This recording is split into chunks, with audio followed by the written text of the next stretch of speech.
Alors je vais d'abord lire dans l'Épître aux Éphésiens, chapitre 5, les versets 18 à 20. Paul dit à l'église qui se réunit à Éphèse, « Ne vous enivrez pas de vin, il mène à la débauche. Au contraire, soyez remplis par l'Esprit. Parlez-vous par des cantiques, des hymnes et des chants spirituels, chantez et célébrez le Seigneur de tout votre cœur, rendez toujours grâce pour tout. Au nom de votre Seigneur Jésus-Christ, à celui qui est Dieu le Père. » Et puis le deuxième passage, qui est juste une phrase tirée du récit de la Pentecôte. Ce moment où les apôtres ont reçu l'Esprit est descendu sur eux comme des langues de feu. Ils furent tous remplis d'Esprit Saint et se mirent à parler en d'autres langues, selon ce que l'Esprit leur donnait d'énoncer. Ils furent tous remplis d'Esprit Saint et se mirent à parler en d'autres langues, selon ce que l'Esprit leur donnait d'énoncer.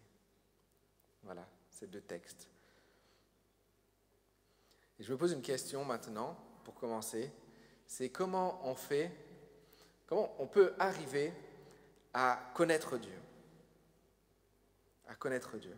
Un jour, j'ai entendu une histoire qui parle de ça. C'est l'histoire d'une fourmi. Et je vais essayer de vous la raconter, mais je vais mal vous la raconter parce que je ne sais pas raconter des histoires, donc vous avez essayé de faire un effort de comprendre, ok ? Je ne sais pas si certains d'ici connaissent Miguel. Miguel, il habite ici avec sa famille. Il a une barbe de prophète et des cheveux longs. On dirait qu'il débarquait directement du mont Horeb comme un prophète. Et je vais lui raconter une histoire sur lui, et c'est une histoire fausse. Voilà, je vous le dis tout de suite, c'est pas une vraie histoire. Un jour, Miguel, parce qu'il passe beaucoup de temps dans le temple avec sa famille, a croisé une fourmi qui se promenait dans le temple.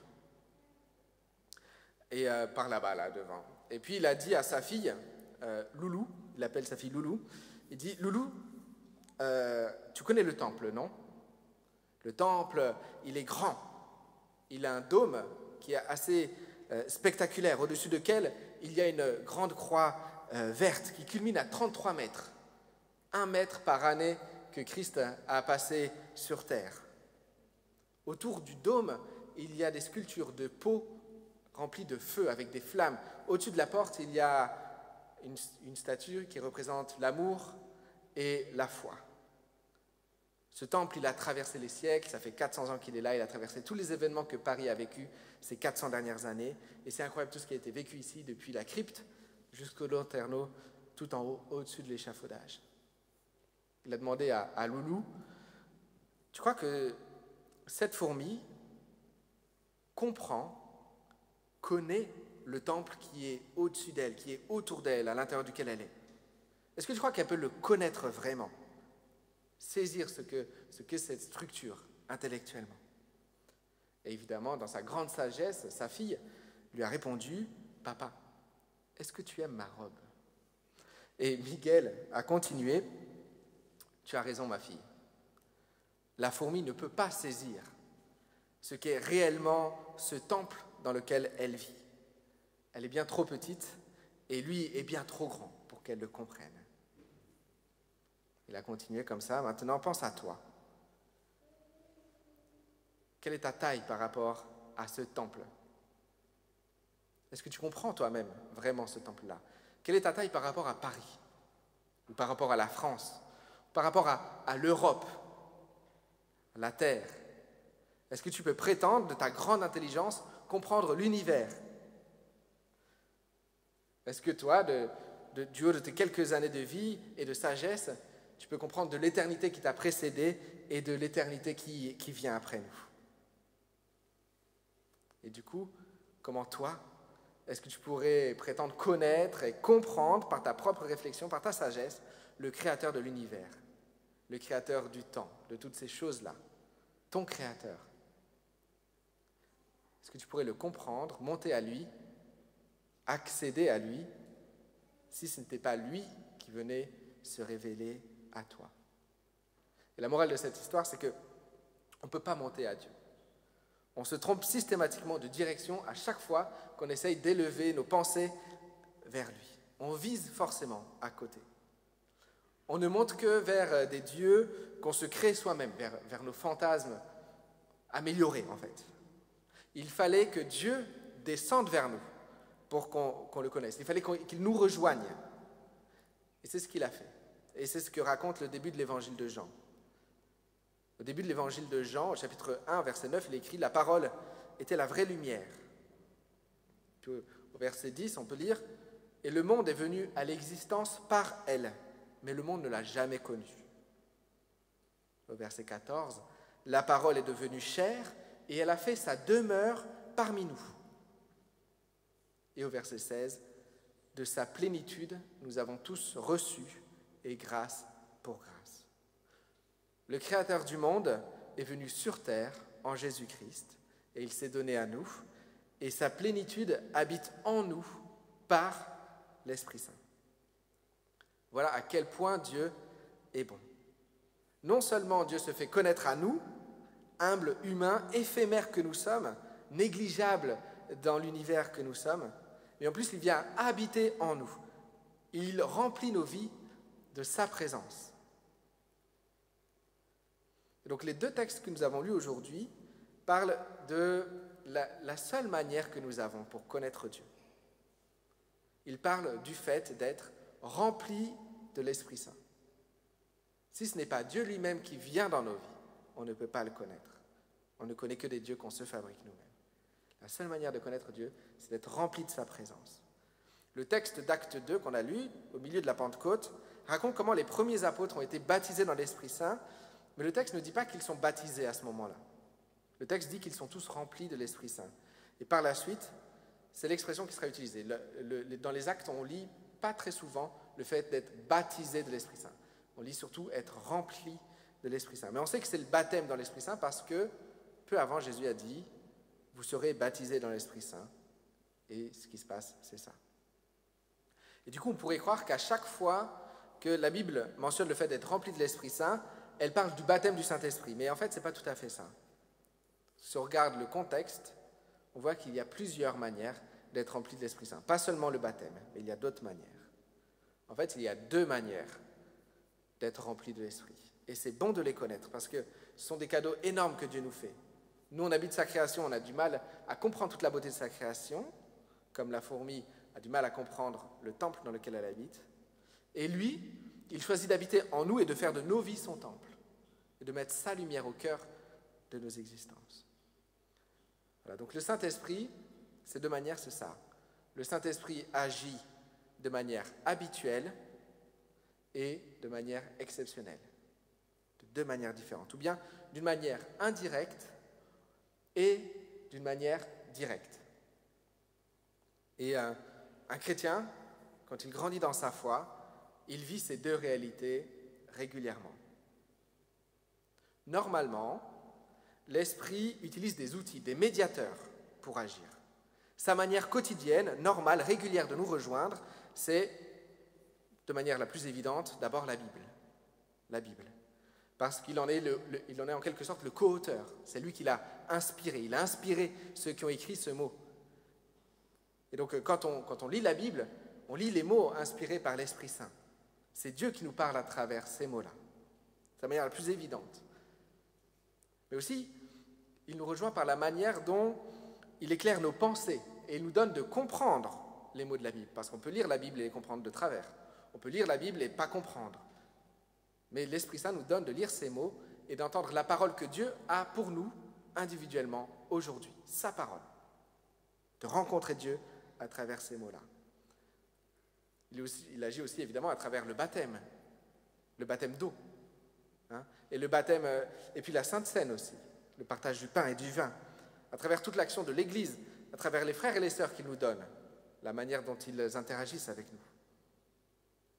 Donc cette manière régulière d'agir dans nos vies, c'est sa manière de nous guider au quotidien, de nous donner, de faire des choix qui nous aident chaque jour à être un peu plus libres, à être un peu plus nous-mêmes, à revenir à son projet initial quand il nous a créés, avant que l'histoire nous déforme.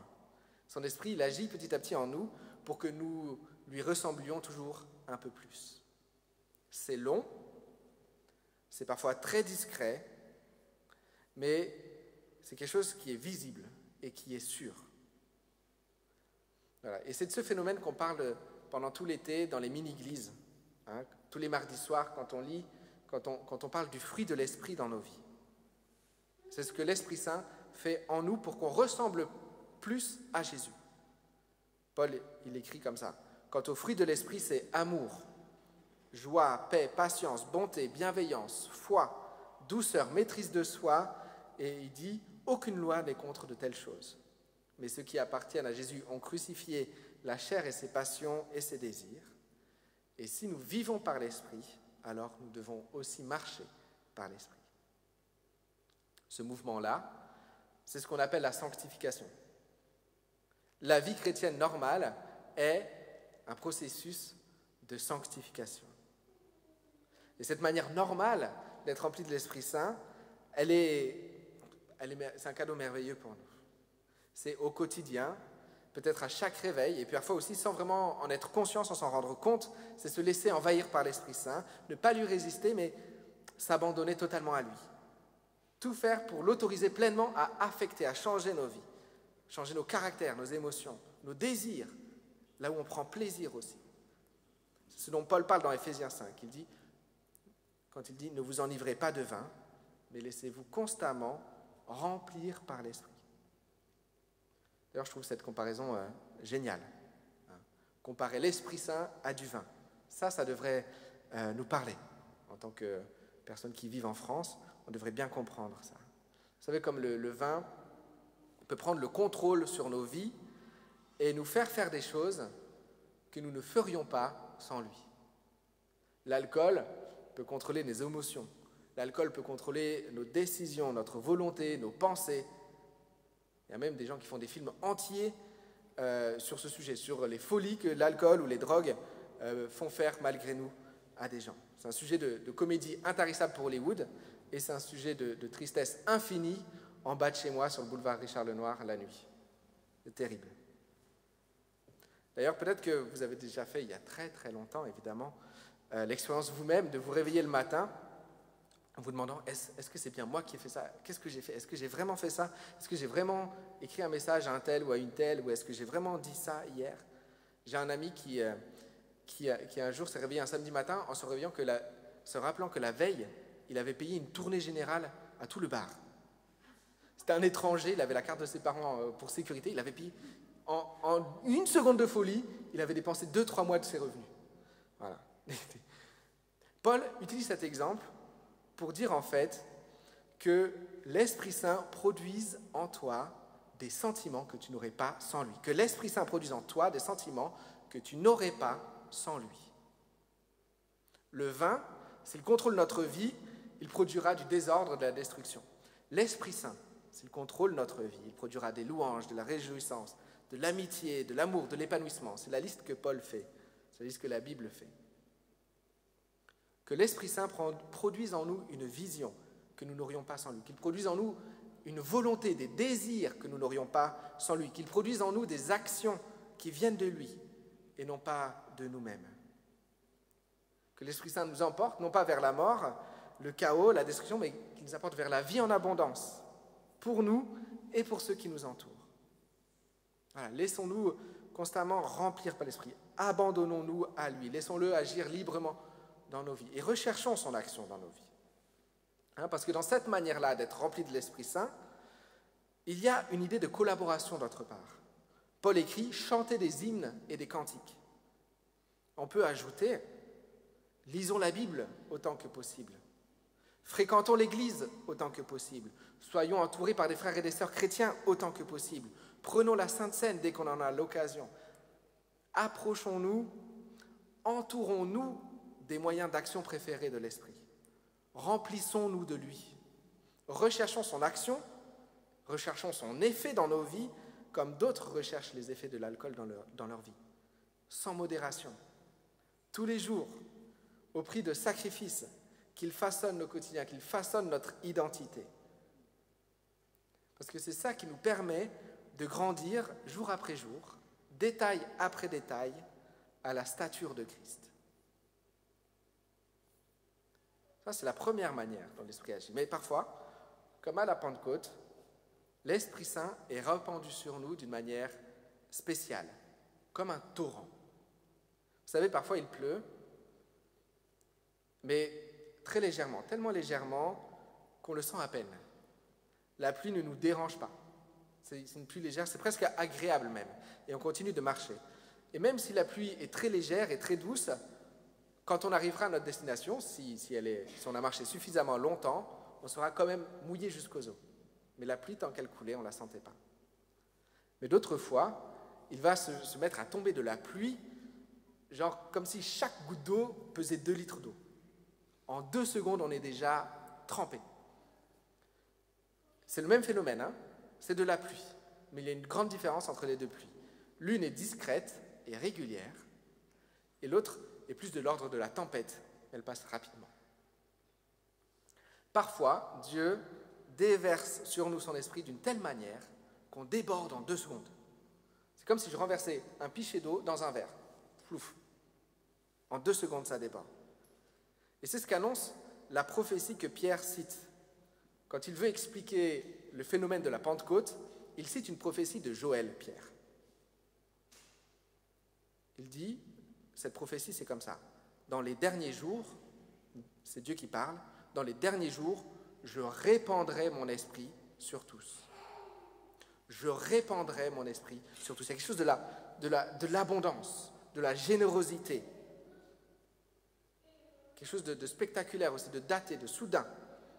Il nous remplit de son esprit d'un coup et on est détrempé en 2 secondes. Et c'est visible, c'est surprenant, c'est spectaculaire et c'est hors du commun.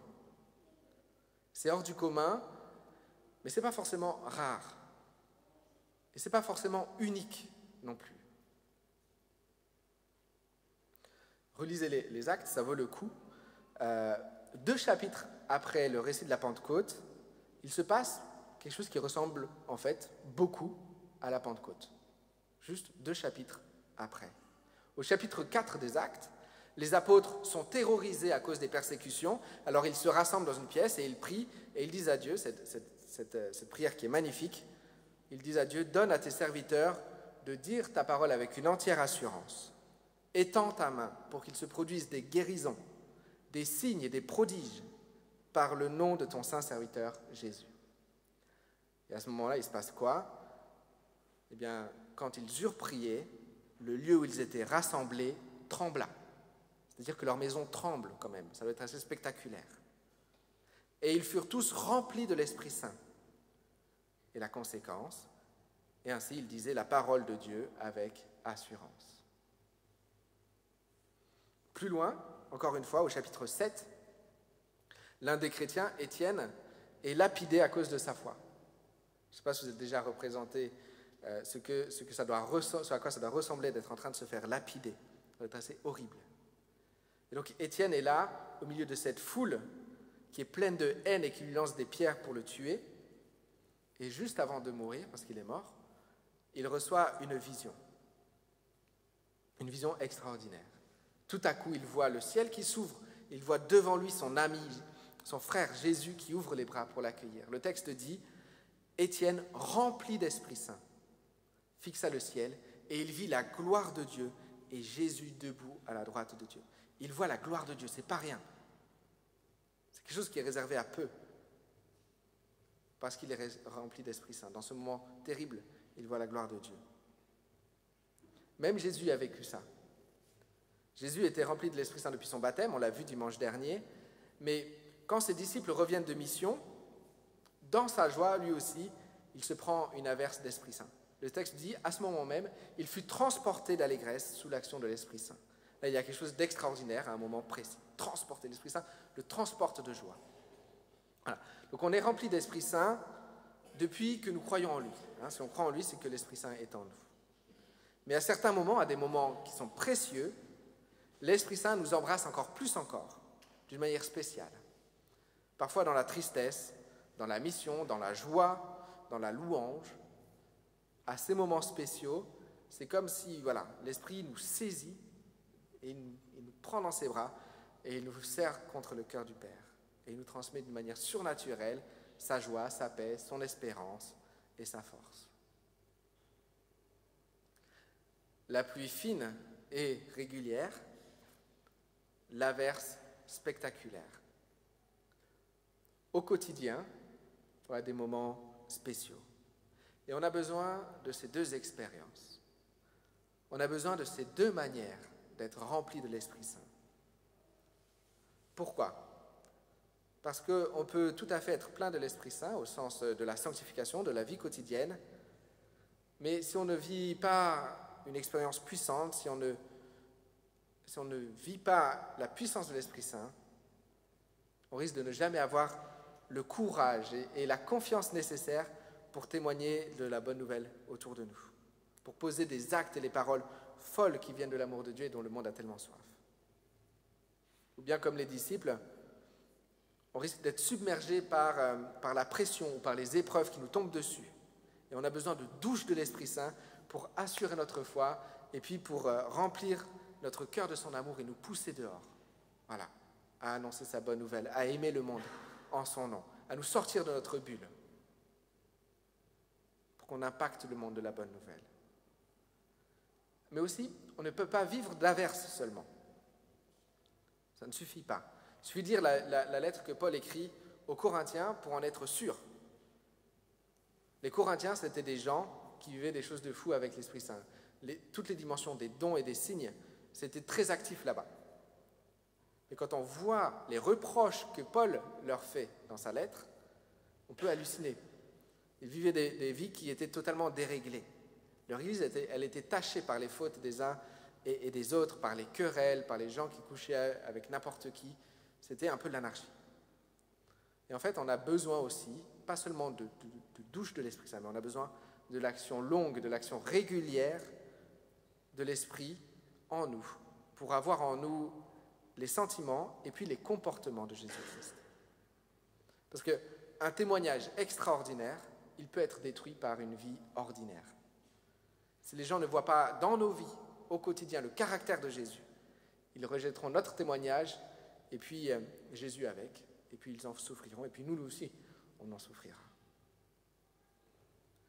Voilà, pour revenir donc à ma première question, oui, on peut connaître Dieu. Pleinement, intimement, vraiment. En fait, il n'est pas si loin, il n'est pas mystérieux, il n'est pas caché, et les choses sont beaucoup plus simples qu'on ne le pense. Parce que Jésus a tout simplifié. Il est celui qui est venu à nous pour nous montrer Dieu, et puis pour nous réconcilier avec Dieu, pour nous unir avec lui de nouveau, pour réparer le lien d'amour qui était censé nous unir à notre Père Céleste et que notre péché a brisé. Il est venu nous pardonner et renouer notre relation avec Dieu. Et par la foi, on habite en Dieu et Dieu habite en nous. Et c'est une réalité visible. C'est une réalité qu'on peut vivre maintenant. Je vous invite à prier.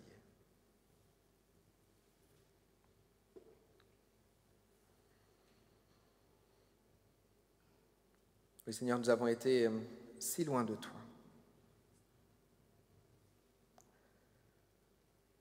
Par nos comportements, par notre manque de foi, par notre orgueil, par notre manque d'amour. Seigneur, on pensait qu'on serait mieux sans toi. On serait mieux à être seul maître de notre vie. On serait mieux à ne faire confiance qu'à notre propre intelligence, à notre esprit scientifique. On ne voulait plus. Seigneur, par Jésus qui est mort pour nos péchés, nous t'en prions maintenant. Viens remplir nos vies de ta présence. Seigneur, on veut te connaître, on veut t'aimer. Seigneur, sauve-nous de cette vie déconnectée de toi, déconnectée de nous, déconnectée des autres, du monde que tu as créé. Seigneur, on ne veut plus être ballotté par les passions de notre chair, mais conduit par toi vers ton royaume. Inonde-nous d'Esprit Saint. Seigneur, donne-nous de ressentir pleinement l'amour du Père. Remplis-nous de ta gloire à en déborder. Seigneur, que nos quotidiens t'appartiennent. Que nos quotidiens soient remplis de ta présence. Seigneur, inspire nos actions. Seigneur, aide-nous à être vraiment nous-mêmes, en fait, à être vraiment libres à la ressemblance de Jésus. Que ça se voit, que le monde te voit, que ta générosité, que ta sainteté, que ta justice soient visibles à travers nos vies. Par ton esprit, Seigneur. Change nos désirs, change nos plaisirs, change nos espérances. Oui, Seigneur, descends sur nos vies maintenant. Et à travers nos vies, rejoins ce monde qui a soif de paix, qui a soif d'espérance, qui a soif d'amour, qui a soif de toi. Au nom de Jésus. Amen.